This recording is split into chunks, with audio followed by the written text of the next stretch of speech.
नमस्कार साथियों, हम बात कर रहे थे कक्षा 6 से कक्षा 12 के अंतर्गत हमारा राजस्थान और राजस्थान इंजन पुस्तक के बारे में।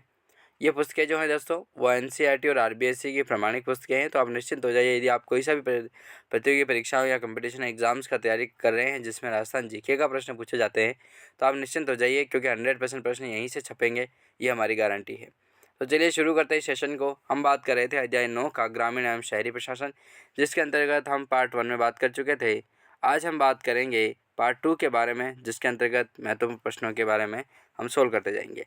चलिए शुरू करते हैं। 13वां महत्वपूर्ण प्रश्न आता है, प्रधान और उपप्रधान का चयन होता है तो ये होता है निर्वाचन सदस्यों में से ही होता है।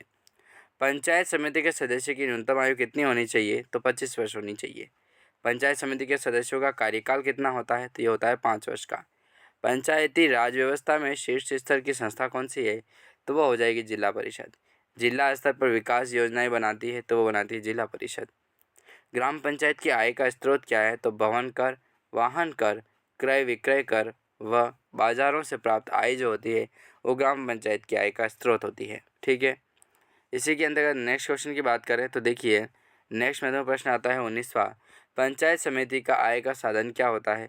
तो वो होता है स्थानीय कर और शुल्क से प्राप्त आय, राज्य सरकार से प्राप्त अनुदान आदि होते हैं। जिला परिषद की आय का साधन क्या है? तो वह केंद्र व राज्य सरकार द्वारा प्राप्त अनुदान, पंचायत समिति से ही की गई वसूली, राजस्व का प्राप्त निश्चित जो हिस्सा होता है वो जिला परिषद की आय का प्रमुख साधन होते हैं। ग्राम सभा की बैठक कब बनाई गई थी? तो ये बनाई जाती है प्रत्येक 3 माह में एक बैठक बुलाई जाती है।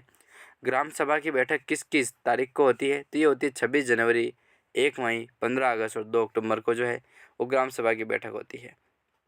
एक तो होती है 26 जनवरी को, दूसरी होती है 1 मई को, फिर होती है 15 अगस्त को, फिर होती है 2 अक्टूबर को। नेक्स्ट महत्वपूर्ण प्रश्न आता है कि ग्राम न्यायालय एक्ट पारित हुआ था, तो ये होता है 2008 में। राजस्थान में पहला ग्राम न्यायालय स्थापित किया गया था, तो जयपुर के बस्सी जो क्षेत्र है वहाँ पर प्रथम जो ग्राम न्यायालय है वो स्थापित किया गया था। नगर निगम के लिए क्या नियम होते हैं? तो देखिए, जहाँ 5 लाख से ज़्यादा जनसंख्या और सालाना 1 करोड़ से ज़्यादा आय हो, नगर निगम बनाया जाता है। जैसे नगर निगम उदयपुर है, तो इसे नगर परिषद, नगर निगम और नगर अलग अलग टाइप के अपन देख सकते हैं इनको।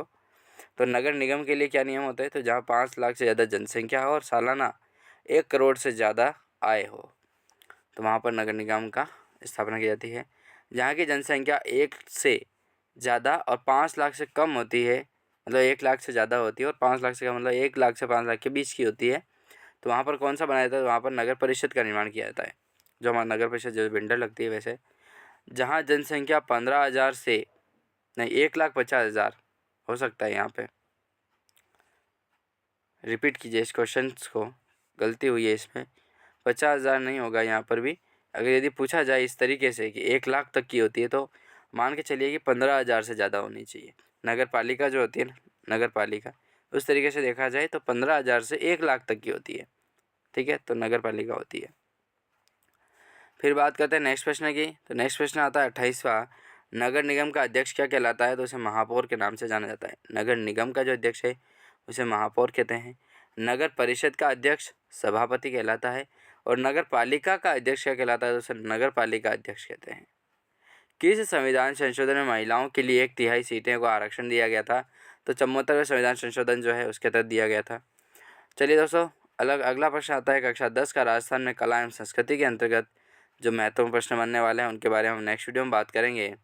तो चलिए सेशन को यहीं पर अंत करते हैं, मिलते हैं नेक्स्ट वीडियो में, तब तक के लिए जय हिंद।